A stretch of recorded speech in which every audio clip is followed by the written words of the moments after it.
Hello साथियों, जय श्री राम, जय बालाजी महाराज की। आपका हमारे YouTube चैनल हनुमंत कृपा 0005 में स्वागत है। प्रतिदिन की तरह आज भी हम वाल्मीकि रामायण का पाठ लेकर उपस्थित हुए हैं। तो साथियों, सेशन प्रारंभ करने से पहले आपसे निवेदन करना चाहेंगे कि अगर आप हमारे चैनल पर नए हैं तो अभी चैनल को आप सब्सक्राइब कर लें, बेल आइकन को प्रेस कर लें, जिससे हमारे वीडियो का नोटिफिकेशन सबसे पहले आपको प्राप्त हो। तो चलिए साथियों, आज का पाठ प्रारंभ करने से पहले हम बालाजी महाराज को आसन दे देते हैं। ये रहा बालाजी महाराज का आसन हमने बालाजी महाराज को दे दिया है। अब मैं उनका आह्वान कर लेता हूँ। हे श्री बालाजी महाराज, प्रतिदिन की तरह आज भी आप अपने आसन पर आकर विराजमान हो जाइए। मेरे द्वारा वाचन किए जा रहे श्री वाल्मीकि रामायण के पाठ का आप श्रवण कीजिए। हे प्रभु, आइए विराजिए। अब मैं पाठ प्रारंभ करता हूँ। जय श्री राम। तो साथियों, आज हमारा द्वादश सर्ग चल रहा है बालकांड का, और आज हमारा जो संवाद रहेगा राजा दशरथ का स्वत्विक वाचन पूर्वक राम लक्ष्मण को मुनि के साथ भेजना और मार्ग में उन्हें विश्वामित्र से बला और अति बला नामक विद्या की प्राप्ति होना। तो साथियों, श्री हरि के चरणों का ध्यान करते हुए इस पवित्र श्री राम जी के चरित्र का आप श्रवण कीजिए। तथा वसिष्ठे ब्रवति राजा दशरथ स्वयं प्रवष्टा वंदनो राम महाजुहाव समलक्षणम् कृतस्वत्यन मात्रा पित्रा दशरथेन च पुरोदशा वसिष्ठेन मंगलभिमंत्रितम्। वशिष्ठ के ऐसा कहने पर राजा दशरथ का मुख प्रसन्नता से खिल उठा। उन्होंने स्वयं ही लक्ष्मण सहित श्री राम को अपने पास बुलाया। फिर माता कौशल्या, पिता दशरथ और पुरोहित वशिष्ठ ने स्वाति वाचन करने के पश्चात उनका यात्रा संबंधी मंगल कार्य संपन्न किया और श्री राम को मंगल सूचक मंत्रों से अभिमंत्रित किया गया। सपुत्रम मधुष्य प्राघ्य राजा दशरथः ददो कुष्क पुत्राय सुपुत्रेण अंतरात्मनः। तदंतर राजा दशरथ ने पुत्र का मस्तक सूंघकर अत्यंत प्रसन्न चित्त से उसको विश्वामित्र को सौंप दिया। ततो वायु शुक स्प्राशते निरजस्योबो तदा विश्वामित्र गतं रामं दृष्ट्वा राजीवलोचनम् पुष्पवृष्टि महर्षिद देव दुन्दुभीष्वने शंख दुन्दुभिन घोष प्रयतते तो महात्मनि। उस समय धूल रहित सुखदायिनी वायु चलने लगी। कमल नयन श्री राम को विश्वामित्र जी के साथ जाते देख देवताओं ने आकाश में वहां फूलों की बड़ी भारी वर्षा की। देव दुंदुभियां बजने लगी। महात्मा श्री राम की यात्रा के समय शंखों और नगाड़ों की ध्वनि होने लगी। विश्वामित्रो यहा बग्रे ततो रामो मायसः काकपक्षधरो धनभितव च सुमित्र वगातः। आगे आगे विश्वामित्र, उनके पीछे काक पक्षीधारी महायशस्वी श्री राम तथा उनके पीछे सुमित्र कुमार लक्ष्मण जा रहे थे। कलापिनो धनुष्पाणि शोभयामानो दिशो दशा विश्वामित्रं महात्मन त्रिशीर्वे पन्नगो। उन दोनों भाइयों ने पीठ पर तरकस बांधे रखे थे। उनके हाथों में धनुष शोभा पा रहे थे तथा वे दोनों दसों दिशाओं में सुशोभित करते हुए महात्मा विश्वामित्र के पीछे तीन तीन फन वाले दो सर्पों के समान चल रहे थे, और एक और कंधे पर धनुष और दूसरी ओर पीठ पर तुणीर और बीच में मस्तक। इन्हीं तीनों की तीन फन से उपमा दी गई है। अनुज मंक्तुर क्षुद्रो पितामहे महाश्विनो अनुयातो श्रिया दीप्तो शोभायंत वनिदंतो। उनका स्वभाव उच्च एवं उदार था। अपनी अनुपम कांति से प्रकाशित होने वाले वे दोनों अनिघ्न सुंदर राजकुमार सब ओर से शोभा का प्रसार करते हुए विश्वामित्र जी के पीछे उसी तरह जा रहे थे जैसे ब्रह्मा जी के पीछे दोनों अश्विनी कुमार चलते हैं। तदा कुशिक पुत्रम तो धनुष्पाणिष्वलंकृतो बदगोधुंगलात्रो राणो खड्गवंदतो महाधुति कुमारो चारुवपुषो भ्रात्रो राम लक्ष्मणो अनुयातो श्रिया दीप्तो शोभान्ते नंदितो स्थाणुम देवमिम चेत्यनम कुमार विव पावकी। वे दोनों भाई कुमार श्री राम और लक्ष्मण वस्त्र और आभूषणों से अच्छी तरह अलंकृत थे। उनके हाथों में धनुष, उन्होंने अपने हाथों की उंगलियों में गोहटी के चमड़े के बने हुए दस्ताने पहन रखे थे। उनके कटी प्रदेश में तलवारों लटक रही थीं। उनके श्री अंग बड़े मनोहर थे।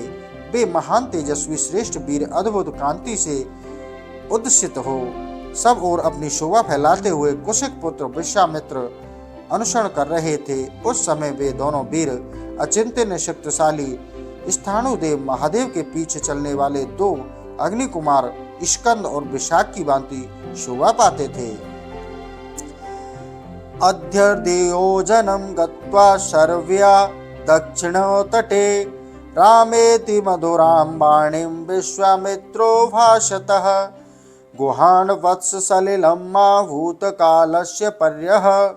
अयोध्या से 1.5 योजन दूर जाकर सरयू के दक्षिण तट पर विश्वामित्र ने मधुर वाणी से राम को संबोधित किया और कहा, वत्स राम, अब सरयू के जल से आचमन करो, इस आवश्यक कार्य में विलंब न करो। मंत्र ग्रामं ग्रहाणत्वं बलामति बलामयता न श्रमो न ज्वरे वा तेन रूपस्य विप्रय। बला और अतिबला नाम से प्रसिद्ध इस मंत्र समुदाय को ग्रहण करो। इसके प्रभाव से तुम्हें कभी श्रम थकावट का अनुभव नहीं होगा, ज्वर रोग या किसी चिंताजनित कष्ट नहीं होगा। तुम्हारे रूप में किसी प्रकार का विकार या उलटफेर नहीं होने पाएगा। न च सुप्तं प्रमन्तं वा धर्मस्यन्ति निगृता न ब्रह्यो सदृशो वीर्ये पृथिव्यामस्ति कंचयन। सोते समय अथवा असावधानी की अवस्था में भी राक्षस तुम्हारे ऊपर आक्रमण नहीं कर सकेंगे। इस भूतल पर बाहुबल में तुम्हारी समानता करने वाला कोई न होगा। त्रिषु लोकेषु वा राम न भवेत सदृश्य वा बलामति बलाम चेव पठस्तात राघव। तात रघुकुल नंदन राम बला और अति बला का अभ्यास करने से तीनों लोकों में तुम्हारे समान कोई नहीं रह जाएगा। न सौभाग्ये न दक्षिणेज्ञे न ज्ञाने बुद्धि निश्चये न्योतरो प्रतिवक्तव्ये समे लोके तवानग। अनेक सौभाग्य, चातुर्य और ज्ञान, बुद्धि संबंधी निश्चय में तथा किसी के प्रश्न का उत्तर देने में भी कोई तुम्हारी तुलना नहीं कर सकेगा।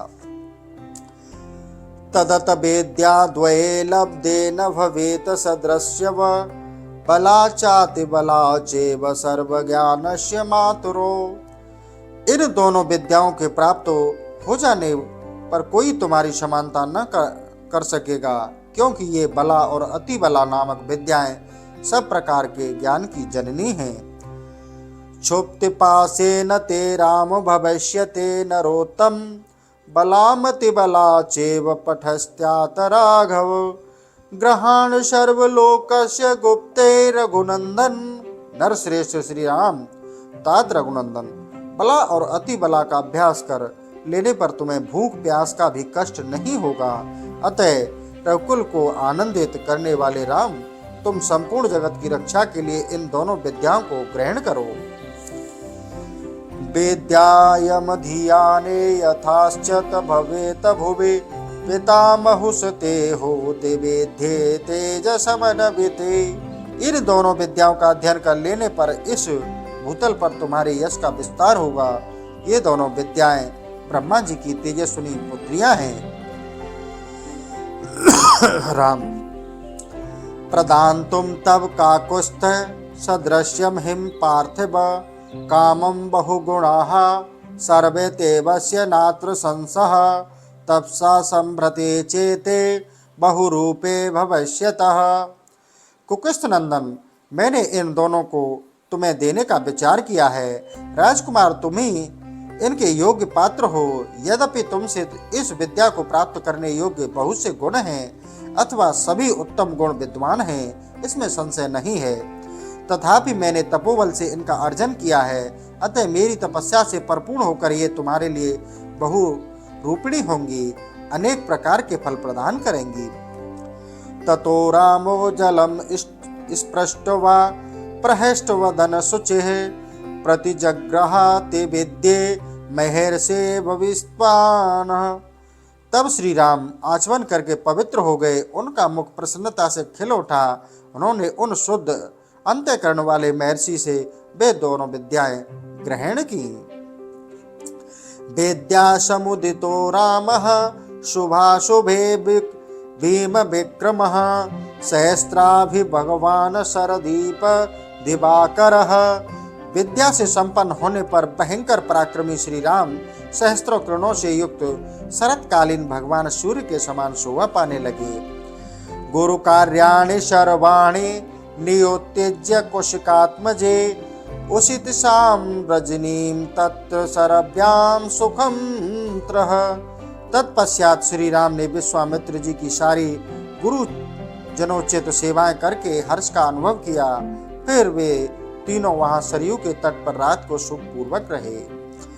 दशरथ प्रसून सप्तभ्याम तृणसेने अनुचिते ततो पिताभ्याम कुशिक सुतवाचनो नीलाताभ्यम सुकमाभिषा विभो विभावरी च।